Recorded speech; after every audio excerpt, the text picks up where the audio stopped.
Hello बच्चों। मैं गौरवारिया आप लोगों का 12th क्लास की इस वीडियो में फिर से स्वागत करता हूं। और इस वीडियो में हम लोग जो डिस्कस करेंगे बच्चों वो है consistency of system of equation. System of equation की कंसिस्टेंसी के बारे में डिस्कस करेंगे और कंसिस्टेंसी का मीनिंग क्या होता है वो पूरा चीज़ डिस्कस करूंगा। तो सबसे पहले हमारे पास एक सिस्टम ऑफ इक्वेशन है, सिस्टम ऑफ इक्वेशन, और वो हमारा है A x is equal to B. ये हमारा सिस्टम ऑफ इक्वेशन है बच्चों। सिस्टम ऑफ इक्वेशन को हम जनरली इसी तरीके से डिनोट करते हैं, A x is equal to B. जब हम इस सिस्टम ऑफ इक्वेशन को सोल्व करेंगे, जब हम इसको सोल्व करते हैं बच्चों, तो यहाँ पे ना हमारे पास दो रास्ते होते हैं सोल्व करने के। एक क्या होता है, देखो सोल्व करते करते आप ना बीच में क्या फाइंड आउट करते हो, सोल्व करने के लिए आप फाइंड आउट करते हो ए का डिटर्मिनेंट। तो सबसे पहले आपने सोल्व करने के लिए ए का डिटर्मिनेंट निकाला, ठीक है। अब दो बातें हो सकती है यहाँ से, एक तो ए का डिटर्मिनेंट आपका आ सकता है नॉट इक्वल टू जीरो, और हो सकता है डिटर्मिनेंट ऑफ ए आपका आ जाए इक्वल टू जीरो। दो बातें हो सकती हैं। अब determinant of A not equal to zero हमारे जनरली सारे क्वेश्चंस में आता रहा जो हमने अभी तक ट्राई किए हैं। और determinant of A not equal to zero आने का मतलब क्या है कि ए का इनवर्स एग्जिस्ट करता था, और ए के इनवर्स का एग्जिस्ट करने का मतलब आपका सिस्टम सॉल्व हो जाता है। और सिस्टम सॉल्व होने का मतलब क्या है कि उसका एक यूनिक सॉल्यूशन आ जाता था। देखे थे हमने जितने भी क्वेश्चन देखे हैं उनमें हमारा यूनिक सॉल्यूशन आया हुआ है। मतलब एक्स की एक वैल्यू आई हुई है, वाई की एक वैल्यू आई हुई है, जेड की एक वैल्यू आई हुई है, या कहीं पे सिर्फ दो वेरिएबल है तो वहाँ पे एक्स और वाई की एक एक यूनिक वैल्यू आई हुई है। तो अगर determinant of A is not equal to zero अगर हमारा आ गया तो इसका मतलब है बच्चों हमारा सॉल्यूशन कैसा है, यूनिक सॉल्यूशन है। और बच्चों सॉल्यूशन जहाँ पे सिस्टम का एग्जिस्ट कर जाता है, चाहे वो यूनिक हो चाहे वो यूनिक ना हो, जहाँ पे भी सॉल्यूशन एग्जिस्ट कर जाता है बच्चों, वहां पे हम लोग लिखते हैं सिस्टम इज कंसिस्टेंट। क्या लिखते हैं, कंसिस्टेंट, या सिस्टम कंसिस्टेंट, ऐसे लिख दो कंसिस्टेंट सिस्टम। तो आप कंसिस्टेंट सिस्टम भी लिख सकते हो या कंसिस्टेंट लिख सकते हो। जनरली आपसे डायरेक्ट पूछेगा कि सिस्टम कंसिस्टेंट है या नहीं है, तो आपने लिखना है कि सिस्टम इज कंसिस्टेंट और नॉट कंसिस्टेंट। मैंने आपको क्या बताया, दोबारा फिर सुनो। Solution of system of equation हमारे पास ए एक्स इक्वल टू बी है, उसको हम सोल्व करते हैं तो हम सबसे पहले क्या निकालते हैं, ए का डिटर्मिनेंट निकालते हैं। और ए का डिटर्मिनेंट निकाला आपने तो दो वैल्यू आ सकती हैं। हो सकता है डिटर्मिनेंट आपका नॉट इक्वल टू जीरो रहे, हो सकता है इक्वल टू जीरो रहे। नॉट इक्वल टू जीरो वाले केस हमने सारे स्टडी किए थे, सारे क्वेश्चन हमारे इसी के ऊपर बेस्ड होते थे। हम अपना डिटर्मिनेंट निकालते थे, वो नॉट इक्वल टू जीरो आता था, फिर उसके बाद एडजॉइंट निकालते थे, फिर सिस्टम सोल्व हो जाता था। सोल्व होने के बाद उसका यूनिक सॉल्यूशन आ जाता था। और जब भी सॉल्यूशन एग्जिस्ट करता है सिस्टम का तो उस सिस्टम को बोला जाता है कंसिस्टेंट सिस्टम। ऐसे क्वेश्चन हमने बच्चों सारे किए हुए हैं, इन्हीं से 6 मार्क्स का क्वेश्चन बनता है। एक छोटा सा पार्ट और बच गया बच्चों, जो मैंने आपको पहले नहीं बताया था, पहले मैंने आपसे छुपा लिया था। वो क्या था कि डिटर्मिनेंट ऑफ ए अगर जीरो आ जाए तो क्या होता है। अगर बच्चों आपका डिटर्मिनेंट ऑफ ए जीरो आ जाता है तो आपने क्या करना है, आपने फिर उसके बाद आपने एडजॉइंट ए इंटू बी निकालना है। एडजॉइंट ए निकाल लो और बी निकाल लो, ठीक है। बी मैट्रिक्स तो आपको पता ही होता है, देखो ये लिखा हुआ है। एडजॉइंट ए आप ए से निकाल लेते हो, उन दोनों को आप मल्टीप्लाई कर दो, ठीक है बच्चों। मेरी बात समझ में आ गई मेरे ख्याल से आपको। यहां से बच्चों दो बातें होंगी, या तो आपका adjoint A into B not equal to zero आ जाएगा, या आपका adjoint A into B equal to zero आ जाएगा। दो ही बातें होंगी बच्चों यहां से भी, या तो adjoint of A into B जो आपने फाइंड आउट किया है ये आपने फाइंड करना है बच्चों, ये चीज आपने फाइंड करनी है। अगर आपका डिटर्मिनेंट जीरो आ जाता है किसी भी सिस्टम को सोल्व करते टाइम तो आपने उसका एडजॉइंट ए इंटू बी ये वाली वैल्यू निकालनी है, ये वाली वैल्यू। यहाँ पे एडजॉइंट ए को आपने बी से मल्टीप्लाई करके देखना है, ये वैल्यू निकालनी है। हो सकता है वो वाली वैल्यू आपकी कैसी आ जाए, नॉट इक्वल टू जीरो आ जाए, हो सकता है वो value not equal to zero आ जाए, हो सकता है वो वैल्यू इक्वल टू जीरो आ जाए, दोनों ही प्रोबेबिलिटी है। अगर वो value not equal to zero आई है बच्चों, अगर वो वैल्यू कैसी आई है, नॉट इक्वल टू जीरो आई है, तो यहाँ पे हम देखो इससे हिंट लगा रहे हैं, नॉट इक्वल टू जीरो मतलब नॉट कंसिस्टेंट। क्या लिखेंगे, not consistent. Not equal to zero का मतलब क्या है बच्चों, ऐसे याद रखने का तरीका बता रहा हूं मैं आपको। नॉट इक्वल टू जीरो तो यहां लिख दो नॉट कंसिस्टेंट। और नॉट कंसिस्टेंट को हम लिखते हैं थोड़ा सा अंग्रेजी बन के इनकंसिस्टेंट। बच्चों एक ही बात है, ये तीनों एक ही बात है। मेन चीज यही है आपकी, मैं तो याद कराने की कोशिश कर रहा था आपको। Adjoint of A into B आपने निकाला, वो नॉट इक्वल टू जीरो आया, इसका मतलब नॉट कंसिस्टेंट सिस्टम है, यानी आपका इनकंसिस्टेंट सिस्टम है। और इनकंसिस्टेंट सिस्टम है इसका मतलब नो सॉल्यूशन, कोई भी सॉल्यूशन आपका एग्जिस्ट नहीं करता। यहाँ पे यूनिक सॉल्यूशन था, यहाँ पे कोई सॉल्यूशन आपका एग्जिस्ट नहीं करेगा। और बच्चों इक्वल टू जीरो आ गया, यहाँ देखो नॉट इक्वल टू जीरो था तो नॉट कंसिस्टेंट, यहाँ इक्वल टू जीरो है तो इसका मतलब कंसिस्टेंट लिख दो। यहाँ पे क्या लिखोगे, यहाँ पे कंसिस्टेंट। लेकिन बच्चों यहाँ पे कंसिस्टेंट तो आ गया, पर यहाँ पे यूनिक सॉल्यूशन नहीं आएगा। यूनिक सॉल्यूशन तो सिर्फ यहाँ आता था, तो यहाँ कितने सॉल्यूशन आएंगे? Infinite many solution. यहां तक की बात जनरली वो पूछता नहीं है, बस सिर्फ आपसे वो कंसिस्टेंसी पूछता है कि सिस्टम कंसिस्टेंट है या नहीं है, वो कंसिस्टेंसी आपने चेक करनी है। मैंने जरा सा थोड़ा आपको एक्स्ट्रा बता दिया, पूरा ब्रॉड सिनेरियो बता दिया। मैं एक बार फिर इसको चीज़ को डिस्कस कर रहा हूँ क्योंकि बच्चों ये बहुत इंपॉर्टेंट है और इसके ऊपर आपके कुछ क्वेश्चन बेस्ड है 4.6 एक्सरसाइज के अंदर 1 to 6 क्वेश्चन। बच्चों आपके पास कोई भी सिस्टम ऑफ इक्वेशन हो, सबसे पहले आप उसका सिस्टम ऑफ इक्वेशन का क्या निकालते थे? डिटर्मिनेंट निकालते थे। दुनिया में दो बातें हो सकती हैं बच्चों, डिटर्मिनेंट हो सकता है नेगेटिव आ जाए, सॉरी डिटर्मिनेंट हो सकता है नॉट इक्वल टू जीरो आ जाए, हो सकता है डिटर्मिनेंट इक्वल टू जीरो आ जाए। अगर determinant not equal to zero आया है तो हमारा यूनिक सॉल्यूशन होगा, जैसे कि हम क्वेश्चन करते आए थे, और सॉल्यूशन एग्जिस्ट कर रहा है इसका मतलब वो कंसिस्टेंट होगा। ठीक है, सिस्टम कंसिस्टेंट होगा, सिस्टम इज कंसिस्टेंट। ये बात खत्म हो गई बच्चों। अब बात करते हैं बच्चों, अगर डिटर्मिनेंट हमारा इक्वल टू जीरो आ जाए, इक्वल टू जीरो अगर डिटर्मिनेंट आ जाए, फिर आपने एडजॉइंट ए इंटू बी निकालना है। ठीक है, एडजॉइंट ए बी निकालोगे, एडजॉइंट ए इंटू बी निकालोगे तो आपका हो सकता है वो नॉट इक्वल टू जीरो आए, हो सकता है वो इक्वल टू जीरो आ जाए। अगर वो नॉट इक्वल टू जीरो आया तो मतलब नॉट कंसिस्टेंट सिस्टम है, और नॉट कंसिस्टेंट सिस्टम का मतलब क्या है कि कोई सॉल्यूशन एग्जिस्ट नहीं कर रहा उसका। मैंने बताया था बच्चों, जब भी सॉल्यूशन एग्जिस्ट करता है तो सिस्टम हमेशा कंसिस्टेंट होता है। ठीक है ना, सिस्टम की कंसिस्टेंसी का मतलब यही होता है कि उसका सॉल्यूशन एग्जिस्ट कर रहा है या नहीं कर रहा है। वो अलग बात है कि उसके यूनिक सॉल्यूशन हो या इनफाइनाइट मैनी सॉल्यूशन हो। अब जब नॉट इक्वल टू जीरो आ जाएगा, क्या चीज नॉट इक्वल टू जीरो आएगी? Adjoint A into B. जब भी आपका adjoint A into B not equal to zero आ जाए तो आपका सिस्टम कैसा है? नॉट कंसिस्टेंट है। ठीक है ना, नो सॉल्यूशन। और अगर एडजॉइंट ए इंटू बी आपका जीरो आ जाए तो सिस्टम कंसिस्टेंट है, लेकिन उसके इनफाइनाइट मैनी सॉल्यूशन है, ना कि यूनिक सॉल्यूशन। तो बच्चों मेरे ख्याल से आपको ये चार्ट पूरा समझ में आ गया है। जिसको ये चार्ट समझ में आ गया है उससे क्वेश्चन बड़ी इजीली हो जाएंगे। नहीं आया है बच्चों तो एक बार और 2-3 बार इसको ध्यान से पढ़ो कि हमने किस तरीके से प्रोसीड करना है। मैंने 2 बार तो एक्सप्लेन भी कर दिया है। अब इसके ऊपर बेस्ड बच्चों कुछ क्वेश्चन करते हैं ताकि आपको चीज़ें और क्लियर हो जाएं। बच्चों क्वेश्चन आपके सामने है, और जो आपके सामने क्वेश्चन है बच्चों उसमें लिखा हुआ है एग्जामिन द कंसिस्टेंसी। आपने सिस्टम की कंसिस्टेंसी चेक करनी है। उसका मैंने पूरा प्रोसीजर आपको बता रखा है कि आपने क्या क्या करना होता है सिस्टम की कंसिस्टेंसी चेक करने के लिए। तो मैं आपको फिर से स्टार्ट करा देता हूँ।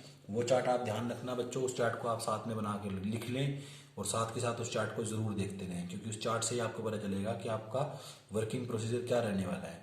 मैंने आपको बताया था सिस्टम जो आपके पास होता है बच्चों, सबसे पहले आप उस सिस्टम को इस तरीके से लिखते हो ए, तो ये आपका ए मैट्रिक्स बना दिया आपने कोफिशिएंट्स का, साथ में आप वेरिएबल का मैट्रिक्स बनाते थे और इधर बनाते थे आप कांस्टेंट का मैट्रिक्स। ये आपका ए है बच्चों, ये एक्स मैट्रिक्स है, इसको आप बी मैट्रिक्स मान रहे हो। ठीक है, ये आपके पास आ गया है system of equation. System of equation जो भी आपके पास आया हुआ है, मैट्रिक्स इक्वेशंस आपके पास जो आई हुई हैं, उसमें आपने क्या करना है बच्चों? उसकी कंसिस्टेंसी चेक करनी है कि उसका कोई सोल्यूशन एग्जिस्ट करता है या नहीं करता है, सिस्टम कंसिस्टेंट है या नहीं है। तो मैंने पूरा चार्ट उसका बना रखा था, प्लीज़ उसको बार बार जरूर देखें बच्चों। इसकी सिस्टम की कंसिस्टेंसी चेक करोगे तो चेक करने का तरीका क्या होता है कि सबसे पहले आप ए मैट्रिक्स लिखते हो। मैंने आपको बताया था कि सबसे पहले आप डिटर्मिनेंट निकालोगे ए का। तो देखो ए मैट्रिक्स लिखा हुआ है, बाय चांस ये 2 क्रॉस 2 ऑर्डर का मैट्रिक्स है 2 क्रॉस 2 ऑर्डर का मैट्रिक्स है, तो आप इसका डिटर्मिनेंट कैसे निकालते थे? मैंने आपको तरीका बता रखा है 2 क्रॉस 2 ऑर्डर में डिटर्मिनेंट निकालने का। आप करते थे दिस इंटू दिस, डायगोनल को मल्टीप्लाई और माइनस ऑफ डायगोनल को मल्टीप्लाई, तो ये आ जाएगा 1 इंटू 3 3, माइनस 2 इंटू 2 4, तो ये आ गया -1। मैंने आपको बताया था जब आप डिटर्मिनेंट निकालोगे और वो आपका नॉट इक्वल टू जीरो आ जाए तो आपका सिस्टम कैसा होता है बच्चों? कंसिस्टेंट होता है। तो आप यहां लिख दो सिस्टम इज कंसिस्टेंट। बड़ा ही आसान है, उसने आपसे कुछ नहीं पूछा आगे यूनिक सॉल्यूशन आएगा या नहीं आएगा, या सोल्व द सिस्टम उसने लिखा ही नहीं है। अगर वो आगे ये लिखता कि हैंड सोल्व द सिस्टम तो आप सोल्व भी करके दिखाते हो उसको, पर सोल्व द सिस्टम उसने लिखा ही नहीं है। तो आपने सिर्फ ये बताना है कि सिस्टम आपका कंसिस्टेंट है या नहीं है। तो आपने लिख दिया क्योंकि डिटर्मिनेंट आपका नॉट इक्वल टू जीरो आया था, और उस चार्ट के हिसाब से जब भी आपका determinant of A not equal to zero आता है तो सिस्टम कैसा होता है बच्चों? कंसिस्टेंट होता है। ठीक है बच्चों, तो नेक्स्ट क्वेश्चन है बच्चों आपके सामने। बच्चों नेक्स्ट सिस्टम भी आपके सामने नजर आ रहा है आपको, इसमें से आप सिस्टम इक्वेशन बनाओ जरा। 1 ये कोफिशिएंट्स आ गया आपके, यहाँ पे आपके वेरिएबल्स आ गए, यहाँ कांस्टेंट आ गए हैं। इसको ए का नाम दे दिया, इसको एक्स का, इसको बी का नाम दे दिया। यहाँ से आपका ये सिस्टम ऑफ इक्वेशन है बच्चों। आप क्या करते थे? ए निकालते थे इसमें से, ये आपका है 1 3 2 और 6, उसके बाद आप डिटर्मिनेंट निकालते हो उस चार्ट के अकॉर्डिंग। चलो बच्चों, चार्ट में क्या होता था, सबसे पहले आप डिटर्मिनेंट फाइंड आउट करते थे। ये फाइंड करने के बाद चेक करते थे कि डिटर्मिनेंट आपका कैसा आया है। ठीक है, डिटर्मिनेंट देखो जरा, डिटर्मिनेंट जब आप फाइंड आउट करोगे तो 1 इंटू 6 माइनस 3 इंटू 2 वो भी 6 इज इक्वल टू 0। बच्चों बड़ा मुश्किल आ गई है, डिटर्मिनेंट आपका इक्वल टू 0 आ गया। फिर आप देखते रहे डिटर्मिनेंट कैसा आया है। अगर नॉट इक्वल टू 0 आता था तो डायरेक्ट कंसिस्टेंट हो जाता था, अगर इक्वल टू 0 आ जाता था तो क्या करते थे, फिर आप बच्चों उसका कुछ और निकालते थे। क्या निकालते थे, एडजॉइंट ए इंटू बी, ये चीज़ निकालते थे, एडजॉइंट ए इंटू बी। फिर उसको चेक करते थे कि वो कैसा आ रहा है, इक्वल टू 0 है एडजॉइंट ए इंटू बी या नॉट इक्वल टू 0 है, ये दो चीज़ें चेक करते थे। ठीक है बच्चों, तो उसी तरीके से वो चार्ट जरूर बना के रखना जो मैंने स्टार्टिंग में बनवाया था। तो यही चीज़ें चेक करेंगे। डिटरमिनेंट आपका नॉट इक्वल टू 0 आ गया, इक्वल टू 0 आ गया है। डिटरमिनेंट जब इक्वल टू 0 आ जाता है तो आपने एडजॉइंट ए इंटू बी निकालना है। अब बच्चों एडजॉइंट ए निकालोगे आप, तो मैंने 2x2 ऑर्डर में एडजॉइंट निकालने का सीधा तरीका आपको बता रखा है।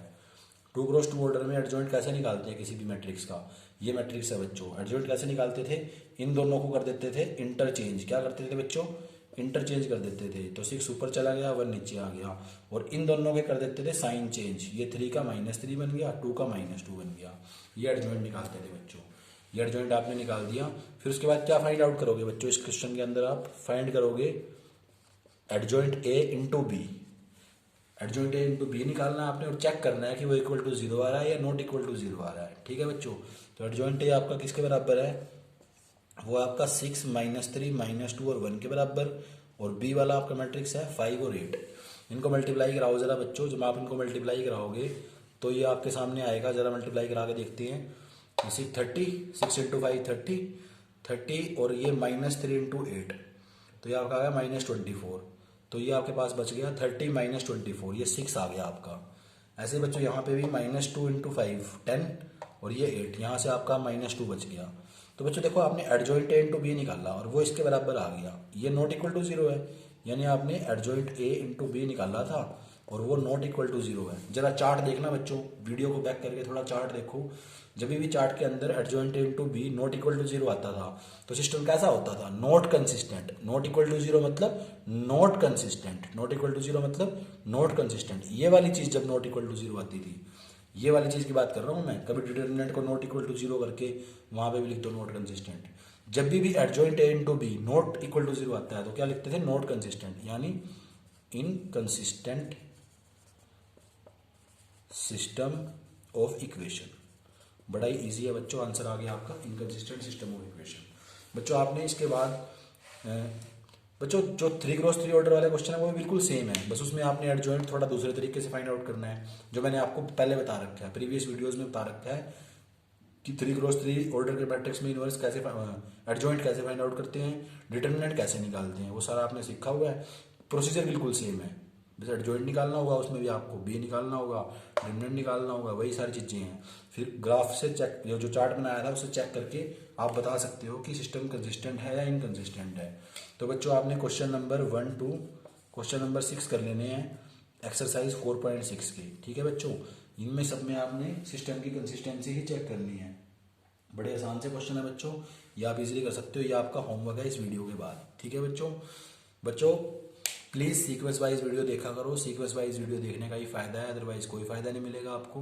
अगर आप और मुझ पर विश्वास रखो बच्चों, ये ना सोचो कि सर ने ये चीज़ करा दी पहले, ये चीज़ बाद में करा दी, 4.1 रहेगी, 4.3 रहेगी, वो मैं सारी कवर अप करके चलूंगा। प्लीज़ कंसेप्ट वाइज करना सीखो, ऐसे ना करा करो कि एक्सरसाइज 1.1 का क्वेश्चन नंबर 1 फिर क्वेश्चन नंबर 2। बच्चे नहीं हो आप इस टाइम पे। ठीक है बच्चों, ध्यान रखो, आप ग्रो हो गए हो तो अब आपको चीज़ें कंसेप्ट वाइज हैंडल करनी है। ठीक है, टॉपिक वाइज हैंडल करनी है, और टॉपिक वाइज करने का ही फायदा होता है। ये नहीं है कि एक क्वेश्चन मैं किसी चीज़ का करा रहा हूँ, एक क्वेश्चन किसी चीज़ का करा रहा हूँ, उसका कोई फायदा नहीं होगा बच्चों। मेरे तरीके से चलते रहो, मुझ पर विश्वास रखो। जो मैं कहता जा रहा हूँ कि इस तरीके से ये क्वेश्चन मैं सब कुछ डिस्कस करा दूंगा। एक टाइम ऐसा आएगा बच्चों मैं कई बार देखता हूँ, मेरा एक्सपीरियंस रहा है कि मैं जब क्वेश्चन कराता हूँ तो एक आध बच्चा ऐसा होता है जिसको ना ये डाउट रहता है कि हाय सर ने ये तो एक्सरसाइज कराई, ये फलाना क्वेश्चन सर ने छोड़ दिया। माँ कसम, जब तक ये फलाना क्वेश्चन नहीं होता ना तब तक आगे नहीं करूँगा, कुछ भी नहीं करूँगा तब तक, जब तक क्वेश्चन नंबर 2 नहीं होता ना 3 तक पे तो जाऊँगा ही जाऊँगा नहीं। तो प्लीज़ बच्चों ऐसी कसमें मत खाओ, जो मैं कराता जा रहा हूँ उसके अकॉर्डिंग करते रहो। देखो बच्चों, एक टाइम ऐसा आएगा, एक वीडियो ऐसी आएगी जिसमें थर्ड और फोर्थ क्वेश्चन सारा खत्म हो जाएगा जहाँ पे जाके फिर वो वाले बच्चे बड़े दुखी होंगे जो कहेंगे ओए हो सर, मैं तो सोच रहा था जब तक आप 4.1 नहीं कराते मैं तो 4.2 करता ही नहीं, अब आपने तो सारा कुछ करा के 4.1 भी करा दी लास्ट में, मैं तो ऐसे ही रह गया। प्लीज़ बच्चों मुझ पर विश्वास करो।